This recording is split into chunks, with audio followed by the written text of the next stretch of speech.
Jerkovic. His poetry, prose, and music reviews have been published globally, but with little reportable income. His work appears in many full-length collections. A 2016 Pushcart nominee, he is president of Calling All Poets, featured poet at London, San Francisco, New York City, Albany, Baltimore, Philadelphia, Chronogram, 2003 to 2006, upcoming 2024 Buckshot Reckoning by Lucador Press, and Monet's Bamboo by Caps Press. Let's hear it for Mike Jerkovic.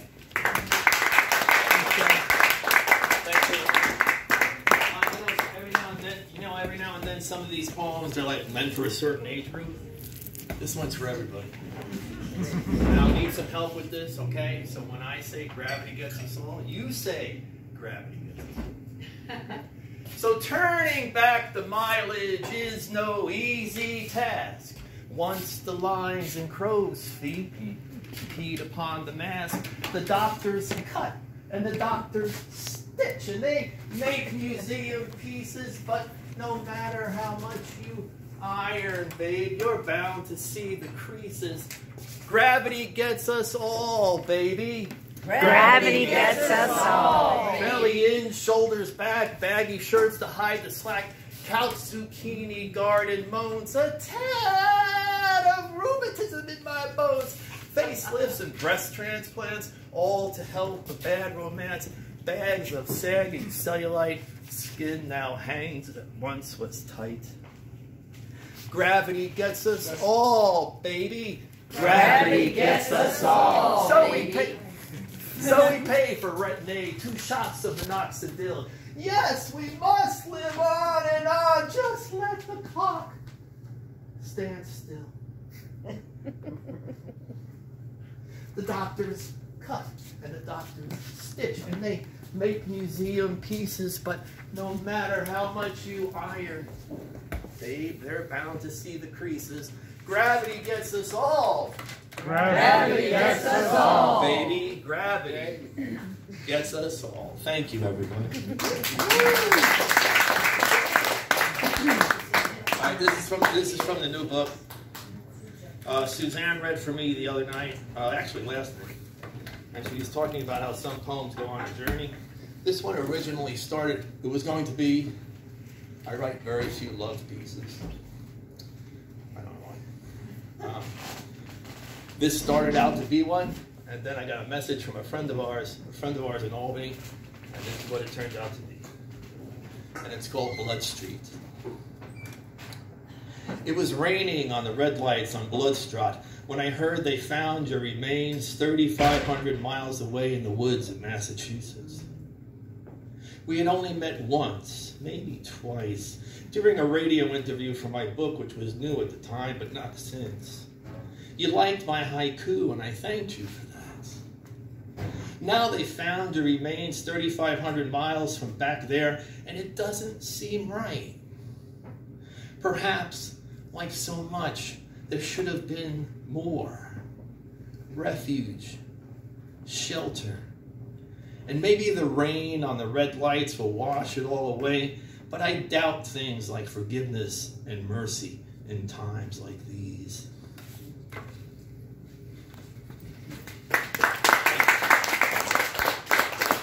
You can wait till the end if you want, it's all good. It's all good.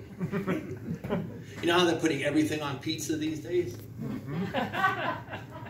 No liking on my pizza, please, but she insists like all New York girls do when they know that they're right and you're just a doofus. Staring at, well, they know you know they know what you're staring at, and they're going to have their way no matter the time of the day or the week or the month or the minute or the larger clock of things that chimes the hours of the avalanche that overwhelms even we who once outpaced the curve.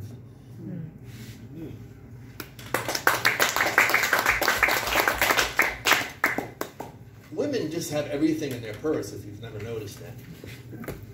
And this is called Eleanor's purse. Eleanor's purse held many things. Everyone's prone to the shivers and yips, she says, curating her bag with a passion few possess. This here's for bloating, she puffed, holding a change of face and coin, 1 small vial, 2 orange pills, 3 sets of 60, 4 counts of felony, 5 minor headaches, 6 Christmas trees, 7 separate somethings, 8 triple ply, 9 boulder marks, 10 turtle doves, 11 assorted mints, 12 novellas, and you lose at least 90 minutes of your life stuck in traffic each day, she'd insist. No stranger to the truth, but not quite kin. God wields without partiality, she notes, handing you a hammer.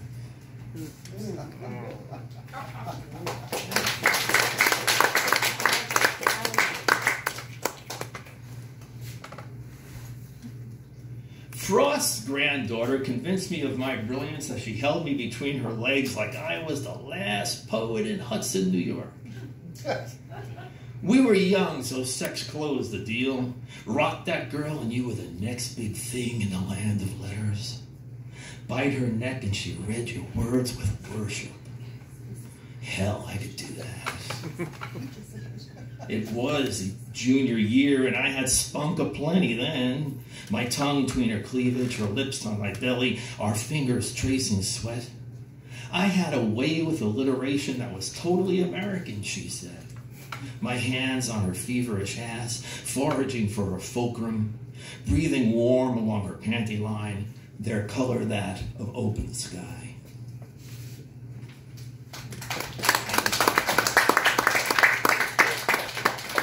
I don't know how many of you are apartment dwellers, how many of you own houses, but for those of us that own houses, you know what your basement is like, so. And this is called ours. My basement is my Waterloo, my Rubicon, my Matterhorn, the shore upon which I'll sort my bins and boxes, my scatter and rant. Mom stuff, dad stuff, hearsay hours, the everyday hum of meter and sump, the fumes, the seasons, the electric and dark, by the furnace a forest of oddities, first drafts and false noses, all debts accounted for, my last Shangri-La.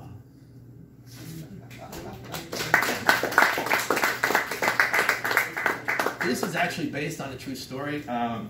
We live outside New Paltz, and Route 32 runs, I think Route 32 runs up here too, I don't really remember. And this woman was walking along the road carrying a parachute. And this is called The Girl in Her Parachute. The girl in her parachute were an acute enigma from the moment she got in my car 6 miles awry of her landing. Thanks for the ride, she said, her parachute strangely mute. So unlike my mother-in-law going rogue in Vegas. But this isn't about any mother-in-law past or present. This is about the girl and her parachute, who could have landed on my car if the westerly winds held true. You go for the buzz because everything else is bullshit, she said. And in the sky above Lake Awasting, 2 clouds were eloping.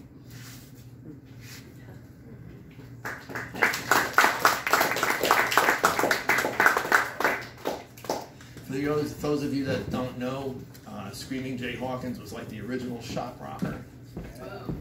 And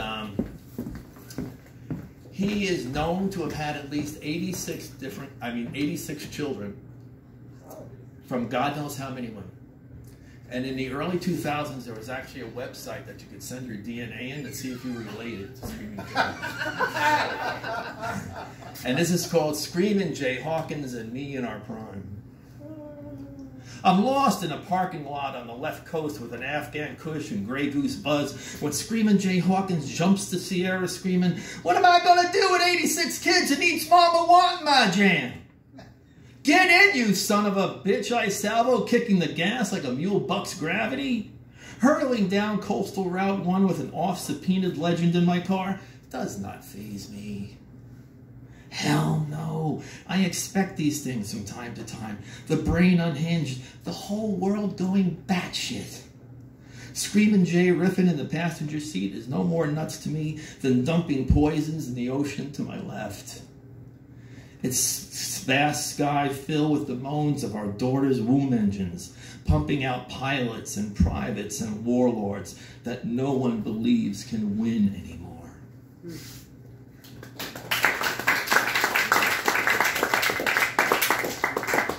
I try to really write on really things based or somehow slippery based on true stories.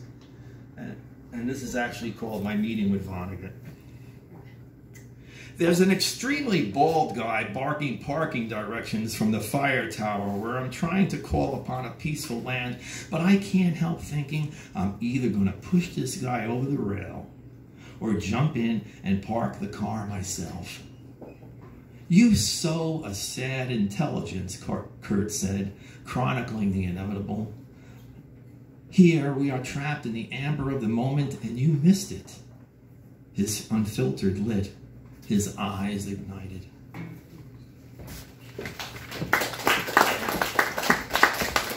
I was going to read a couple from my last book, whatever the heck it was called, Mooncussers. And this is called Swimming with Picasso. Swimming and Picasso was all fun and games until we both conceded we couldn't swim, and everything reassembled. Arms, legs, nipples akimbo, elbows, eyebrows, monkfish cheeks, treble sevens, dancing deer, the bent dick of a zebra. Maya, Maria, Olga, Dora, all of them reclining, jutting nose, rolling eye, ballerina mistress, the punishment of art. Shipwrecked cur that he was, he set the beach afire. Siren scream, toddler dash. In his rampaging light, I unmoored his shoddy boat into the cursing tide, leaving him his brushes and the wreckage of the sea.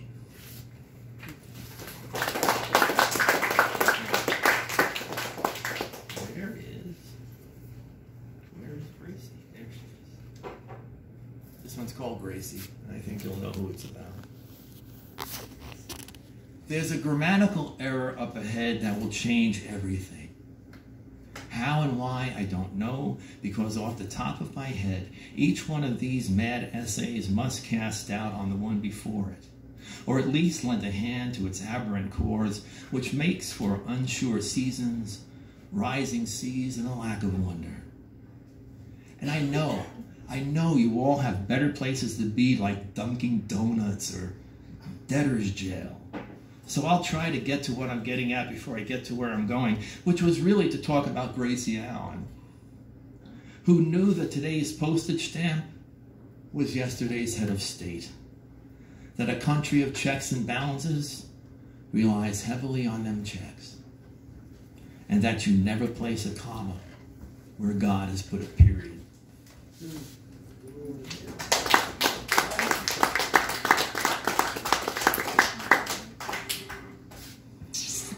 How many of you folks out there are familiar with a woman by the name of Marie Poland Fish? Marie Poland Fish. She was actually one of the first female marine biologists who helped not necessarily invent sonar, but use sonar to hear the songs of whales and fish. And in 1946, she was commissioned by the Navy to do this. And because, you know, the Navy's a boys' club, you never hear about it. But this is called Fish Talk. Born in Paterson, New Jersey, that is, and commissioned by the Navy in 1946 to pry into all matters of the marine heart, Marie Poland Fish heard tadpoles tattle, insisted kelp could talk. Codfish frenzy after spawning, whales sing, krill pertain, eels chortle, cod refrain. They called her Bobby after her dew, to its sharp bounce so bewitching. The living make a common scream, she often would reply. Thank you. We're going to do two more This is from a chapbook that I'm pushing around some competitions called Circling Planes, and this is the title poem from there. And the word vernissage means the night before a gallery opening. So this is called Circling Planes. I spent vernissage circling planes with Merwin and O'Connor. When writers worry, they do God's job, she said to Bill, who replied, each stone leads back to a mountain. Jesus Christ. I couldn't keep up with this conversation even if I weren't 4 shots down on an empty stomach and hadn't been drunk the night before with Cummings, who told me, live by love though the stars walk backwards. Accepting oneself does not preclude an attempt to become better, she said, adjusting those mad-ass glasses. Here's our drinks, I boast and declare, no longer the dumber of the 3.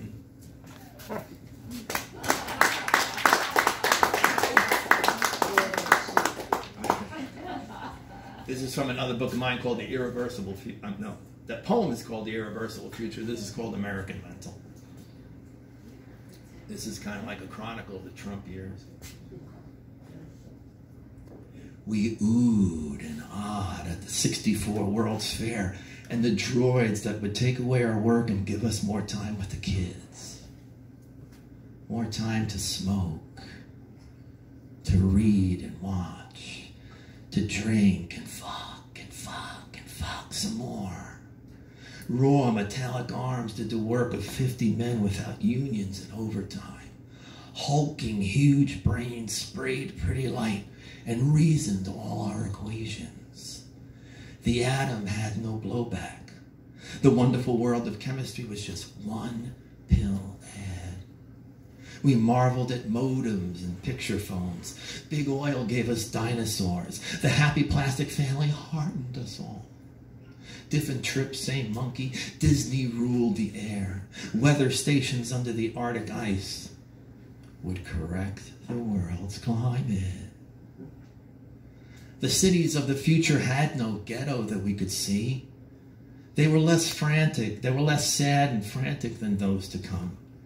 No one homeless, no one alone. Jetpacks, ooh. Space stations, ah. Deserts were farms where dark robots picked the fruit. The Mick was there, I saw him. Amid the supercars, the Kennedys without Jack, for the darkness did just set in. We oohed and awed, zipping on the monorail, carrying our radiated dimes and nickels. Or were they pennies? I forgot all about the poor. We explored the mysteries of a woman's mind. Wisconsin cheese. 3D led to 4G, 5. They say we don't need 6. We oohed and awed and became. Thank you.